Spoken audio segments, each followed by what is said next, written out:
Voilà. Bonjour à tous.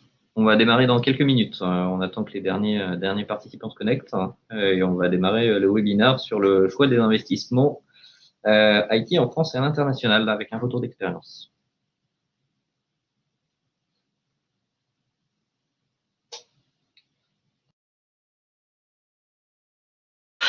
Je vous propose du coup qu'on démarre ce Rex autour du business case. Alors peut-être pour faire un rapide tour de table et se présenter, Céline, Sandra, si vous voulez vous présenter.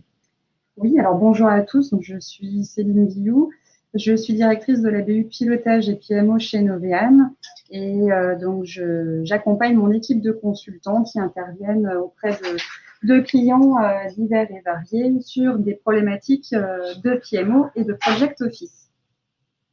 Bonjour à tous, donc moi je suis Sandra Benamor, je suis consultante donc, dans l'équipe de Céline et je suis experte pilotage et PMO. Et donc moi-même, Vincent Despagne, je suis associé du cabinet Novéane en charge des sujets de prospective, d'engagement et de performance au sein du cabinet. Donc je vous propose qu'on plonge très rapidement dans le contenu du webinaire qui nous intéresse aujourd'hui.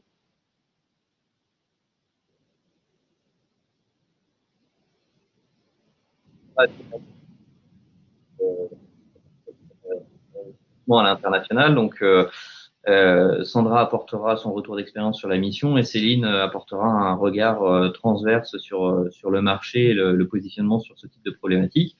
Alors pourquoi nous avons choisi cette thématique? Tout d'abord, c'est parce que en ce moment, on n'a pas besoin de faire des longs discours. On est dans un contexte un peu particulier avec la Covid qui impose en fait d'avoir des arbitrages extrêmement resserrés et rapides sur les choix d'investissement et d'accélération pour arriver à in fine réduire le time to market qui est l'enjeu principal de toutes les organisations publiques ou entreprises privées actuellement. Et donc on mentionnait notamment l'étude qui a été faite par l'Institut de recherche PM Research qui disait que 33% des entreprises qui étaient sondées développaient leur compétitivité grâce à une capacité à décliner plus rapidement leur plan stratégique, une capacité à prioriser les portefeuilles sur la valeur, et donc ça veut dire d'arriver à bien la qualifier, et puis le fait d'arriver à agiliser les prises de décision pour faire en sorte que il y ait une meilleure exploitation des capacités à faire et de l'allocation de cette capacité à faire. Et donc du coup, ça met une tension assez significative en termes d'organisation, des compétences stratégiques de gestion de portefeuille, sur la gouvernance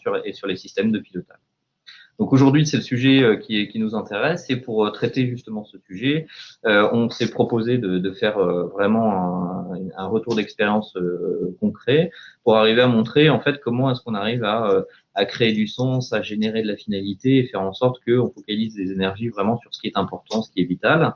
Et donc Sandra et Céline vont vous présenter ce retour d'expérience, notamment autour d'un acteur majeur de la santé et de la retraite.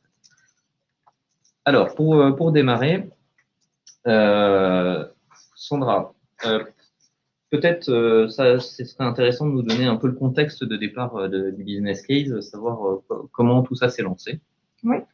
Alors en fait, cet acteur majeur donc, du domaine de la santé et de la retraite, comme tu l'as dit, partait d'une page quasi blanche où tout était à construire à la suite de la nomination de la responsable PMO qui se trouve au sein de la direction IT gouvernance de la DSI. Dans un contexte de mise en œuvre de la direction de la transformation et de la réorganisation de la DSI, son action vise à professionnaliser l'arbitrage des investissements, notamment grâce au pilotage de portefeuille et à la mise en œuvre de PMO. Le groupe à la base était une PME qui est devenue aujourd'hui un groupe international en quelques années. Elle est composée d'une structure groupe française et de filiales internationales. La DSI, elle adresse donc plus de 10 directions métiers et pas loin de 15 zones géographiques. Au sein de cet acteur, on a identifié plusieurs axes stratégiques qui ont été formulés au travers d'un plan stratégique, notamment de renforcer le positionnement de son secteur, l'innovation en continu, l'attractivité à 360 degrés, la croissance à l'international et l'amélioration de la gestion des risques business. D'accord, donc un contexte assez ambitieux. Et donc, justement, face à ces axes stratégiques que tu évoquais, Sandra, et à l'ambition qui était donnée par cet acteur, qu'est-ce que tu as noté comme enjeu majeur à adresser justement pour aider à ce choix d'investissement? Qu'est-ce que tu mets en avant plus particulièrement? Alors, l'essentiel, en fait, c'est qu'il a fallu enrôler et animer la gouvernance associée, donc professionnaliser les pratiques de pilotage de projet en France et aussi au sein de nos filiales, et également harmoniser les processus budgétaires. Donc, ça a représenté un travail assez colossal, significatif, un travail de fond et une transformation profonde du pilotage. L'objectif, c'est vraiment de développer la performance globale des investissements de l'entreprise. Alors, donc c'est particulièrement intéressant. Et ce qui est intéressant, c'est ça, je pense que c'est important de le rappeler, c'est que dans le contexte de ce business case, en fait, on a monitoré, on voit que c'est des sujets qui sont des problématiques adressées par pas mal de sociétés sur le marché. Peut-être, Céline, si tu pouvais nous faire un petit focus, on a extrait quelques métriques sur le sujet, nous faire un focus sur ce que toi tu constates au travers de tous tes retours d'expérience.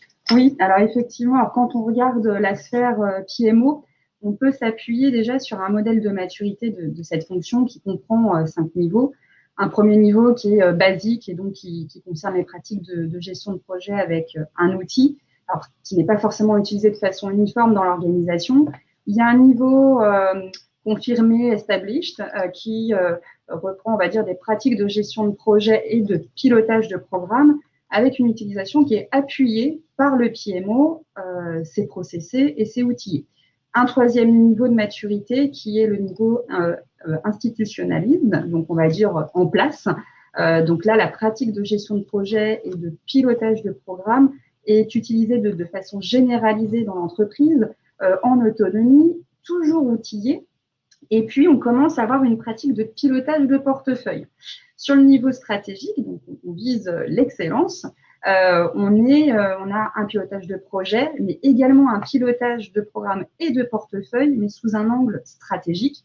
En fait, on se pose la question suivante, est-ce que les enjeux stratégiques de mon organisation se déclinent bien de façon opérationnelle dans mon organisation, au travers des projets, des programmes, et comment est-ce que je peux mesurer au quotidien cette déclinaison et cet alignement stratégique. Et puis le dernier niveau qui est le top du top, best in class, où là, effectivement, en termes de pratique de pilotage, aussi bien projet, programme que portefeuille, tout est ancré dans les pratiques, c'est devenu, on va dire, un rituel, et il y a un vrai intérêt qui est porté à la mesure de la valeur. Tout ça, bien sûr, c'est outillé, c'est processé, et on peut apprécier aussi bien la vue opérationnelle que la vue stratégique, et donc viser en fait une amélioration continue du pilotage, de ces pratiques de pilotage. Donc, si on se base sur ce référentiel, en fait, on constate que plus d'une entreprise sur deux s'engage dans la pratique de pilotage de projet. Et on constate aussi que ce sont les entreprises les plus performantes en termes de pilotage de portefeuille. Elles se situent en fait sur un niveau de maturité entre le niveau 3 et le niveau 4, donc institutionnalisme et stratégique. Et nous, ce qu'on a pu constater d'ailleurs par nos retours d'expérience, c'est qu'on a pu observer et apprécier que même si une organisation fait déjà du pilotage de portefeuille de projet, elle va être en recherche permanente d'amélioration continue de ses pratiques de pilotage et toujours viser un gain de maturité, un palier supérieur une fois que le palier inférieur est stabilisé et rentré dans les pratiques. Alors, ça s'explique ça notamment par le fait d'être en de meilleures capacités pour challenger des sujets opérationnels et donc mobiliser les forces vives sur des sujets qui sont en phase avec les enjeux stratégiques de l'organisation. Dans le cas de notre business case, en fait, on est parti effectivement, comme disait Sandra, de la page blanche, mais on avait donc un palier de maturité qui était plutôt basique à notre arrivée. Et à aujourd'hui, avec toutes les actions qui ont été menées par Sandra et l'équipe dans laquelle elle est, on vise plutôt, on intervient sur, un palier plus important qui vise le niveau 3, qui correspond au niveau 3 aujourd'hui. Alors justement, Sandra, je vais te laisser nous présenter la valeur ajoutée que tu as apportée à cet acteur de la santé grâce à ton intervention et puis portée, on va dire, par l'équipe PMO dans laquelle tu es. Peut-être pour précision, on a déclenché un vote via la plateforme pour que si vous souhaitez renseigner par rapport à ce qu'a présenté Céline en termes de panorama, si vous souhaitez renseigner votre évaluation, auto-évaluation de niveau maturité, comme ça à la fin pour les questions éventuellement, et d'ailleurs n'hésitez pas à en poser tout au long du webinaire, comme ça nous permettra de les adresser de manière encore plus contextualisée si vous souhaitez. Sandra, à toi la parole sur la suite. Alors, concrètement, je vais vous présenter en résumé nos réalisations. Les PMO ont en fait été positionnés comme des interlocuteurs uniques pour couvrir des zones géographiques et des métiers, ce qui permet de traiter au quotidien avec une cohérence et une unicité de message les demandes et le suivi des services IT. Donc, cela permet également une information précise de l'avancement des différents portefeuilles en responsabilité auprès des clients internes finaux. Donc, cela se traduit par l'accompagnement au lancement d'un nouveau projet, l'accompagnement dans le pilotage budgétaire ou encore dans la capacité à faire pour réaliser le projet, le support ou le cadre méthodologique qui est mis en place. En parallèle de cela, il a fallu structurer l'organisation et le pilotage stratégique de la DSI, à savoir définir le processus de pilotage des portefeuilles en France et à l'international, avec les instances de gouvernance qui correspondent, les exigences, et que cette nouvelle organisation ne pouvait se mettre en place qu'après validation et enrôlement de toute la chaîne hiérarchique.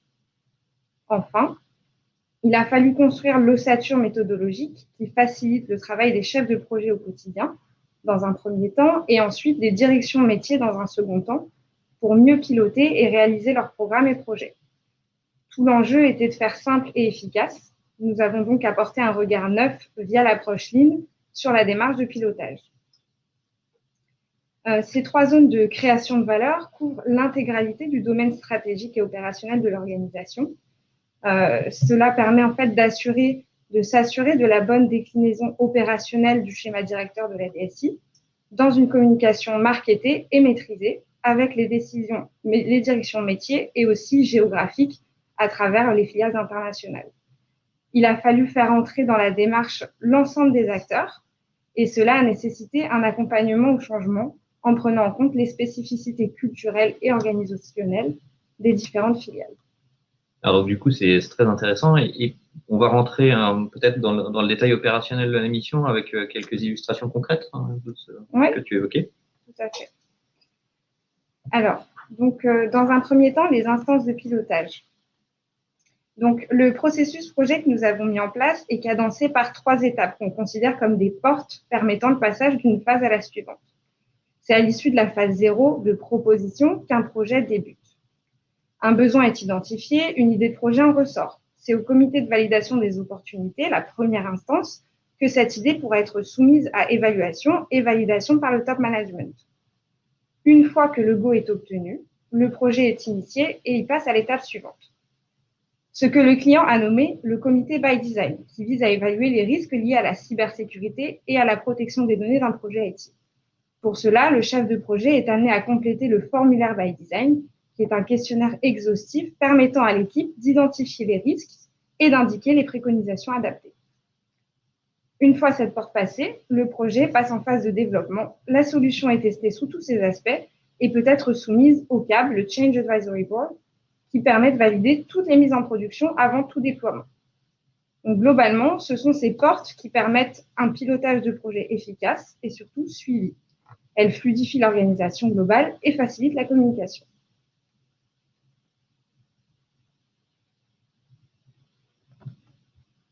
Alors ensuite, la Project Card. Donc, c'est un des livrables clés du process. Elle est le support qui permet de passer au COVOP. L'objectif est d'obtenir une décision en renseignant 7 rubriques à présenter en 15 minutes.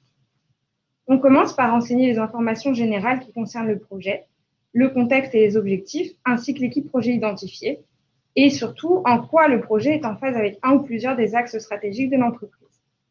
La seconde partie donne un peu plus de détails sur le périmètre du projet. Elle présente également ses impacts et bénéfices, et enfin, les risques. 3 éléments vont venir accompagner cette présentation synthétique du projet. Donc, tout d'abord, un macro-planning dans lequel on va estimer les dates et les jalons clés du projet. Ensuite, on va procéder à une estimation budgétaire détaillée. Donc, ceci va permettre de se rendre compte des coûts qu'implique le projet et de mettre sous contrôle les dépenses tout en raccrochant justement au processus budgétaire mis en place.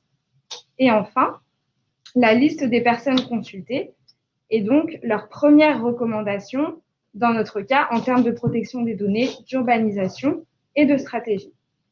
Après 15 minutes de présentation et d'échange, une décision est prise. Le projet est validé, c'est un go. Le projet ne constitue pas une priorité ou n'est pas pertinent, c'est un no-go. Le projet peut manquer d'éléments pour prendre une décision. Il faut donc le revoir, puis présenter les éléments manquants.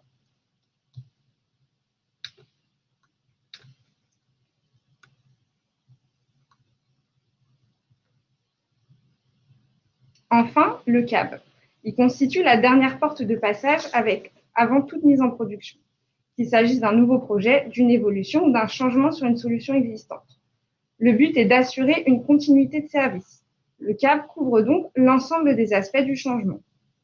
Toute intervention ayant un impact sur le système d'information sera évaluée et approuvée avant d'être mise en place. Toutes les demandes sont gérées en fonction du niveau de risque, de l'impact et de l'urgence que représente la mise en production. Dans le cadre d'une démarche groupe, l'objectif est de responsabiliser les filiales sur leur périmètre, tout en gardant la visibilité sur leurs actions et un pouvoir de décision sur les demandes ayant un impact plus global. Pour ce faire, 3 éléments sont essentiels pour cette prise de décision. Le document d'architecture technique et le document d'exploitation qui vont permettre de communiquer aux équipes opérationnelles les informations et les procédures techniques qui sont nécessaires à la bonne implémentation de la solution. Et enfin, un cahier de test qui fait foi de la réalisation de tests concluants. Le processus de cette instance est simple.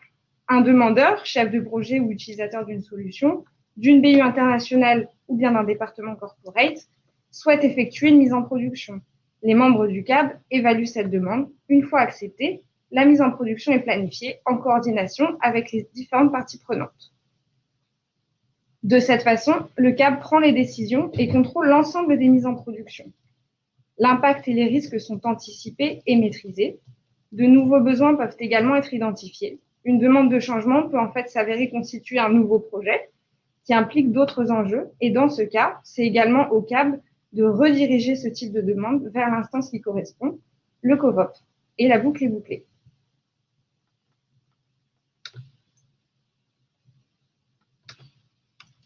Donc en conclusion, en résumé, nos réalisations permettent d'établir ou d'entretenir une relation de partenaire entre corporate et cluster, d'instaurer un pilotage stratégique de la DSI grâce à la mise sous contrôle des projets et des budgets, et enfin d'instaurer une réelle culture projet transparente et harmonisée. C'est extrêmement intéressant et donc ce serait pas mal que tu nous détailles un petit peu comment ça s'est mis en place, parce qu'on voit tout de suite la valeur que ça crée et ce que ça apporte directement dans le contexte, notamment avec le retour côté de cet acteur majeur. Comment concrètement tout ça s'est mis en place, Sandra? Alors, donc avant 2019, en fait, il n'y avait pas de cellule PMO, seulement quelques personnes qui étaient responsables de coordination internationale. Et dans ce cas-là, il s'agissait simplement de faire le lien entre la DSI corporate et les clusters et BU internationales. À partir du début de l'année 2019, la cellule PMO elle a été créée avec pour tout premier objectif la mise sous contrôle des dépenses de la DSI, ce qui a été un travail de fond sur la traçabilité et la gestion des factures et la création d'un premier process de validation budgétaire. Ensuite, en parallèle, ont été créés les portefeuilles et nous avons débuté notre travail sur la méthodologie et l'outillage. Les portefeuilles ont été faits en fonction des clusters, donc des zones géographiques, l'objectif étant le suivi opérationnel des projets IT locaux et corporate, le suivi budgétaire et plus tard l'accompagnement méthodologique dans la gestion des projets. Nous avons commencé la construction du cadre méthodologique à travers un RACI qui a été la base de notre travail et également construit des templates de livrables méthodologiques pour accompagner tout cela. Enfin, nous avons amorcé, ou plutôt réamorcé la recherche d'un outil PPM, C'est d'abord avec ServiceNow qu'a été réalisé le tout premier POC. Ensuite, donc début 2020, on a débuté le déploiement de notre kit méthodologique au sein des départements corporate et du cluster France dans un premier temps. Pour ce faire, donc, nous avons choisi d'organiser plusieurs plénières avec les différents services dans le but de leur présenter notre travail et surtout de leur expliquer les attendus de leur part en tant que chef de projet, en tant que responsable de pôle ou en tant que manager de département. Ensuite, début février, a eu lieu notre tout premier COVOP, donc le comité de validation des opportunités, qui a été plutôt un succès. Au fur et à mesure, on a adapté notre façon de procéder grâce au retour d'expérience des chefs de projet et également de la direction. Après de nombreux rebondissements donc, sur le sujet PPM, donc il y a eu de nombreux allers-retours. En fait, on s'est tourné vers des solutions moins complexes que ServiceNow et surtout en accord avec la maturité de l'entreprise. À cette même période, comme vous le savez, donc le confinement a débuté. Malgré cela, donc notre activité n'a pas diminué.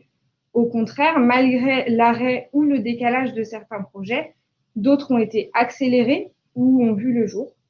L'activité PMO a été essentielle durant cette période.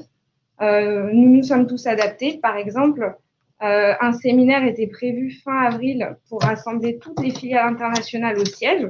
C'était pour nous, en fait, l'occasion de leur présenter toutes les nouvelles choses qui étaient mises en place et surtout de les intégrer à ces process. Malheureusement, il n'a pas pu avoir lieu. Nous avons donc trouvé d'autres méthodes pour communiquer. Comme toutes les entreprises en France et même dans le monde entier, je dirais, nous avons usé et abusé de Zoom et de Teams pour organiser des webconf ou des pauses café virtuelles, par exemple. C'est à travers ça qu'on a pu lancer officiellement notre kit méthodo auprès des clusters et continuer de les suivre et de les accompagner. Ensuite, donc début juin, a eu lieu le premier CAB, donc le Change Advisory Board. En comparaison avec le COVOP, on a eu un petit peu plus de difficultés à le mettre en place. Après une première annulation du comité parce qu'aucune demande n'avait abouti à ce moment-là, on a rapidement revu notre communication et ensuite le CAB a finalement pu être lancé officiellement auprès du corporate et de la France dans un premier temps. En ce qui concerne donc la partie outillage de toute cette méthodologie, on a débuté l'implémentation de l'outil Virage et on travaille justement actuellement à former les équipes concernées. On continue de travailler sur ces projets et bien sûr, on s'efforce de mener une bonne conduite du changement dans une période si particulière. Ok, donc c'est super intéressant parce que ça permet de reposer le cadre et puis d'avoir une approche vraiment concrète et pragmatique par rapport à tout ça. Si je prends les cas concrets, qu'est-ce que tu pourrais nous dire en termes de chiffres et d'éléments factuels? Alors, pour vous donner un petit peu de métriques, pour commencer donc avec le COVOP, le comité de validation des opportunités, depuis février, on a 20 opportunités de projets qui ont été présentées au comité.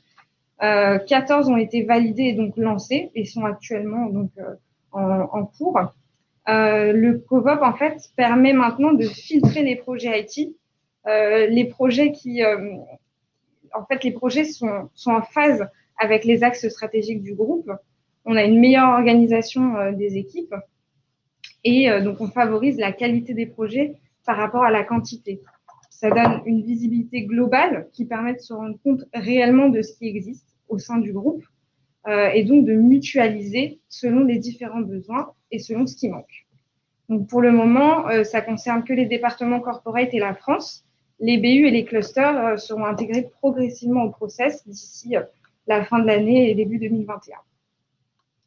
Ensuite, donc au niveau du CAB, qui lui est en place depuis un peu moins longtemps, donc depuis juin, on a eu à ce jour donc 72 changes qui ont été présentés au comité et 65 d'entre eux ont été validés.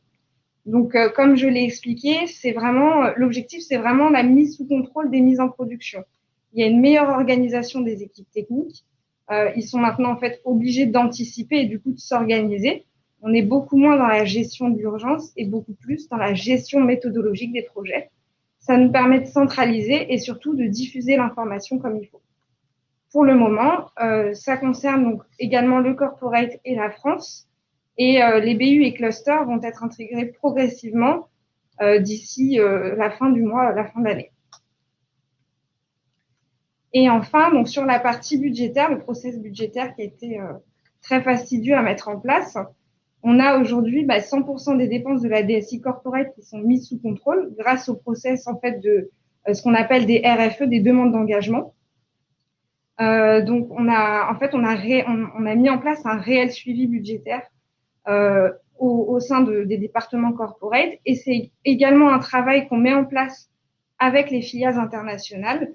On travaille main dans la main avec eux, avec les managers locaux. On donne la visibilité à la direction générale et on leur apporte à eux des outils et des processus qu'ils peuvent utiliser localement. Alors du coup, si on devait synthétiser, retenir 3 éléments principaux, qu'est-ce que tu mettrais particulièrement en avant, Sandra, sur ce retour d'expérience très concret? Alors concrètement, le premier élément principal pour moi, c'est la déclinaison des plans stratégiques de façon fluide dans les directions opérationnelles et fonctionnelles grâce à la relation qu'on a créée entre l'IT et les métiers. Ensuite, il y a une priorisation qui a été faite, une priorisation des portefeuilles vraiment recentrée sur la valeur créée en codécision, toujours avec les métiers. Et enfin, une gouvernance agile qu'on a outillée à la fois sur les budgets et sur les ressources grâce à une méthodologie de gestion de projet Lean qui est harmonisée. Ok, c'est très intéressant, merci beaucoup. Céline, peut-être, quels sont les autres endroits où on a pu opérer ce type de mission? Peut-être que tu peux nous détailler un petit peu les différentes références que Novéane peut avoir sur des problématiques analogues? Oui, alors effectivement, là, on a eu un retour d'expérience par Sandra auprès du client, donc du secteur de la santé.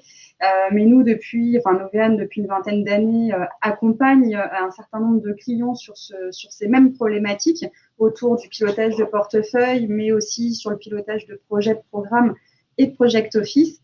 Et quand on regarde effectivement les accompagnements qu'on a pu réaliser, que ce soit dans le secteur bancaire, de la protection sociale ou de l'industrie notamment, on a pu accompagner par exemple Natixis sur le pilotage de son portefeuille au sein de la direction fonctions transverses, donc toutes les fonctions RH, finance, etc. Et ça a été un accompagnement de longue durée pendant plusieurs années. Également auprès de BNP Paribas Personal Finance, où il y a eu une mission pareille qui s'inscrit dans la durée sur l'accompagnement au pilotage du portefeuille de la direction France, donc tous les projets de la direction France qui étaient mis sous contrôle. Après, nous avons également accompagné l'Agir Carco, et c'est une mission qui est toujours en cours. L'Agir Carco, donc nous l'accompagnons sur le pilotage de son plan de charge, qui est donc le plan de charge du portefeuille de tous les projets de l'Agir Carco. Donc, c'est un volume assez conséquent. Et dans leur organisation, ils ont effectivement dispatché des responsabilités autour du portefeuille. Et nous, précisément, on intervient sur la partie plan de charge de ce portefeuille. On a accompagné également Clésia, par exemple, sur le pilotage de tous les projets de la DSI, enfin le pilotage du portefeuille, pardon, des projets de la DSI. Et puis encore chez Renault, où là, chez Renault, il y a quelques années, on a mis en place la pratique de pilotage de projets chez eux. Il n'y avait rien, donc on a professionnalisé cette pratique-là. Et puis, on a ensuite réalisé le pilotage auprès de 5 directions métiers. Voilà pour nos expertises. Ok, donc c'est le moment des questions. Alors, on a reçu quelques questions dans le chat privé, puis il y a Laurent V, qui a également posé une question. Alors, on va revenir sur la question que pose Laurent sur le niveau des participants et le nombre de participants en moyenne. On a reçu une première question qui est de savoir, en fait, Sandra, et visiblement ça a pas mal interpellé, c'est savoir qu'est-ce qui a été le plus challengeant en fait dans tout ce que tu nous as raconté, là où tu as senti les défis les plus élevés en fait dans la mise en œuvre de tout ça. Alors pour le coup, je dirais que tout a été challengeant. C'est difficile de pointer du doigt un seul élément ou une seule action. parce qu'il a vraiment fallu partir de la page blanche. On était dans une sorte de culture du rien où en fait il n'y a rien, mais il y a beaucoup de choses qui se cachent derrière, parce que il y a des projets qui pouvaient se lancer après une conversation à la cafétéria, par exemple. Et donc, on est vraiment en phase de transition vers une culture du pilotage IT métier concerté. Et donc, ça se traduit par notamment impliquer en fait toutes les parties prenantes, travailler vraiment sur une conduite du changement qui ait son effet et qui fasse en sorte que les personnes se sentent vraiment concernées, que chacun y trouve son compte dans la gestion d'un projet. Ça passe par exemple, une bibliothèque de templates justement qui permet au chef de projet de pouvoir piloter son projet au quotidien avec différents formats, qui puissent solliciter toutes les personnes qui doivent être sollicitées, fluidifier l'information, etc. Et alors, ça fait peut-être le lien justement avec la question que pose Laurent sur le chat des participants. Alors surtout, n'hésitez pas à pousser toutes vos questions, comme ça on y répondra en live. Laurent pose la question de savoir quel est le niveau de participants du COVOP et également combien de participants tu as constaté en moyenne dans le cadre des différents COVOP. Alors en fait, au COVOP, on a des membres permanents qui vont être les membres de la direction de la transformation, le DSI compris. Et ensuite, on va avoir d'autres membres comme, par exemple, le responsable stratégique, le responsable urbanisation, qui vont être là constamment pour apporter en fait leur vision globale de ce qui existe au sein de la DSI. Et ensuite, donc, ça va être les participants ponctuels qui vont venir présenter leur demande de projet. Donc, en général, on a un chef de projet qui vient présenter soit avec son manager, soit accompagné du métier qui est concerné par la demande. En général, donc sur un COVOP, c'est une instance en fait hebdomadaire qui dure 1 heure. Et l'objectif, c'est de présenter un projet en 15 minutes, d'avoir une décision rapide en 15 minutes. Du coup, on en fait passer 4 à chaque COVOP. J'espère que j'ai donné assez d'infos. Ce qui est intéressant de noter, c'est la régularité de l'instance et on est bien dans cette logique de gouvernance agile qu'on évoquait précédemment, c'est-à-dire que c'est pas une tous les 3 mois où ça crée un effet de latence, il y a une vraie régularité et une approche un peu de type je pitch mon projet ou le chef de projet présente son projet. C'est très intéressant. Et donc du coup, ça amène une autre question qui a été posée, qui est comment tout ça s'est mis en œuvre? Alors, on a vu toute l'histoire telle que tu l'as présentée, mais il y a certainement des clés que tu souhaites partager, parce que c'est la question qui est posée, c'est savoir qu'est-ce qui a été mis en place concrètement en termes de conduite du changement pour faire en sorte que tout ça devienne réalité. Alors, la conduite du changement, elle s'est vraiment faite dès le départ, en fait, en amont du lancement de tout ça, et aussi pendant, et du coup, c'est ce qu'on va continuer à faire après. En fait, on a mis en place une démarche réellement inclusive avec l'ensemble des métiers. On a beaucoup travaillé avec eux pour garantir un RACI qui soit partagé et solidifié, qui permette de solidifier les fondations du travail qui a été fait vraiment en concertation avec les métiers et toutes les parties prenantes. On a vérifié avec eux qu'on n'était pas à côté de la plaque, puisque l'objectif, c'était vraiment en fait de coller en quelque sorte, de se rapprocher de la réalité sans pour autant déroger à l'objectif d'harmoniser des pratiques. Donc l'approche par palier de maturité nous a beaucoup aidé. Ensuite, on a aussi été accompagné en fait par une chargée de communication qui nous a permis d'accélérer les actions de communication et surtout pendant le confinement. Donc ça a été assez compliqué au départ, mais on s'est rapidement adapté et puis finalement ça nous a en fait un peu aidé le fait d'être en confinement parce qu'on a pu développer des formats nouveaux de communication, notamment donc avec les webconférences dont je parlais tout à l'heure, avec les filiales internationales, et ça nous a vraiment permis de fluidifier la communication et d'installer des points de contact avec eux. Et donc, ça a été à la fois une communication en étoile entre le siège et les filiales, mais ça a aussi permis en fait aux filiales d'échanger entre elles. Et donc pour ça, pour aider en fait cette fluidification, on a par exemple mis en place des sortes de jeux qui ont permis donc rassembler tout le monde comme question pour un champion pour vraiment rendre ça plus ludique et faire en sorte que toutes les personnes concernées soient vraiment onboardées et se sentent onboardées.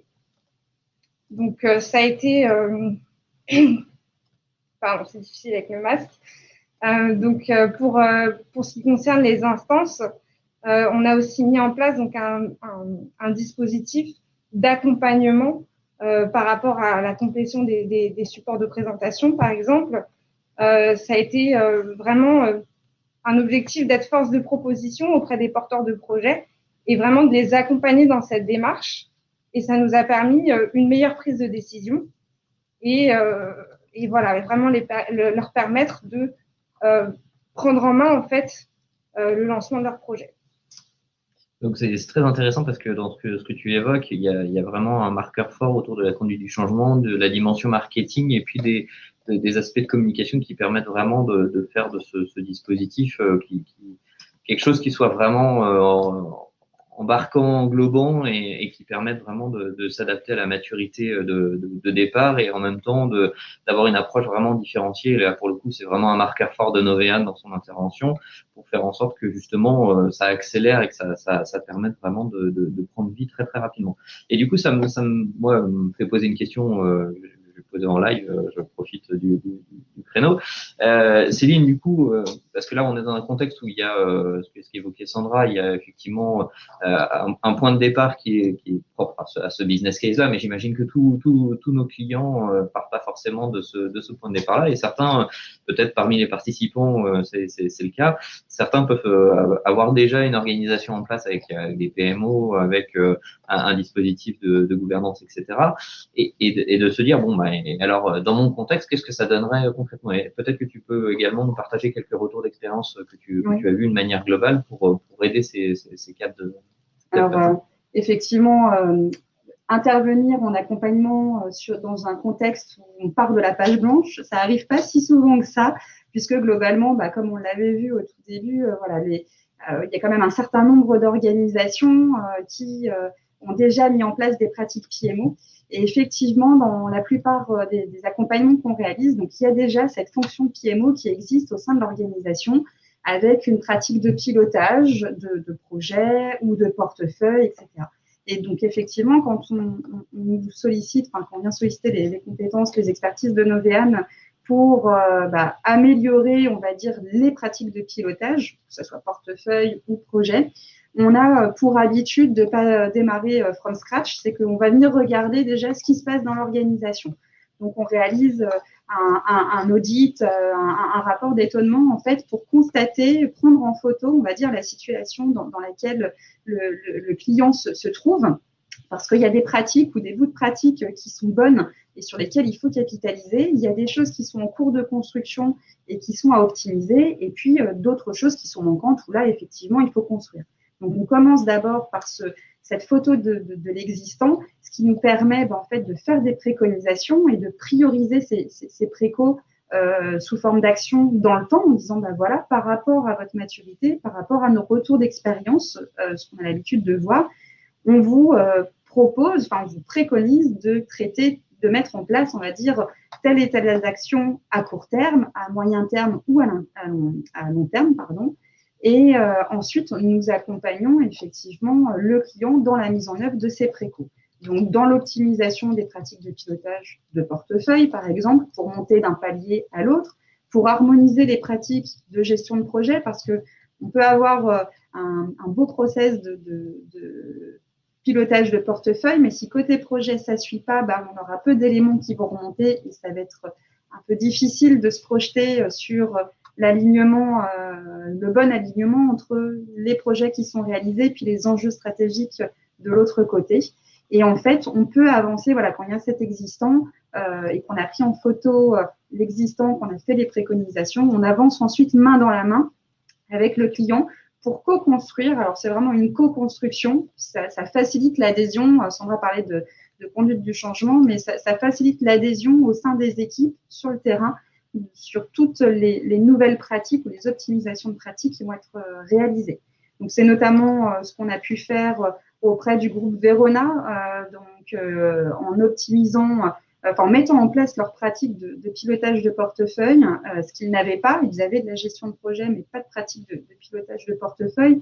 C'est ce qu'on a fait également auprès de domaines thérapeutiques où il y avait une pratique de pilotage de portefeuille naissante.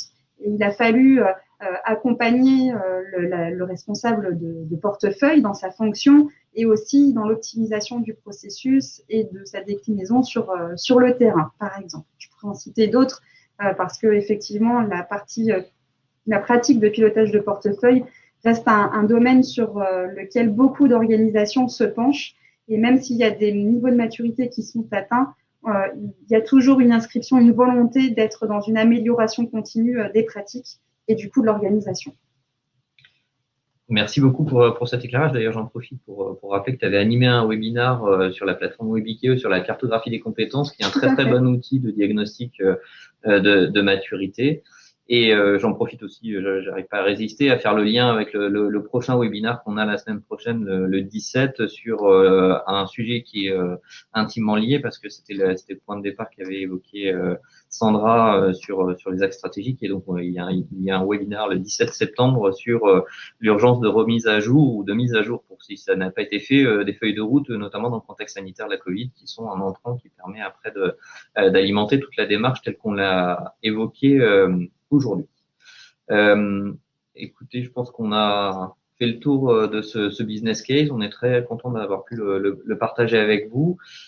Si vous avez des questions, si vous avez besoin de compléments d'information, vous avez nos coordonnées qui s'affichent à l'écran. On sera très heureux de partager avec vous pour vous faire ce retour d'expérience. Et on vous souhaite une excellente journée et continuation, et à très vite sur Webikeo pour d'autres webinaires en ligne. Bonne journée. Bonne journée Merci. à tous. Au revoir.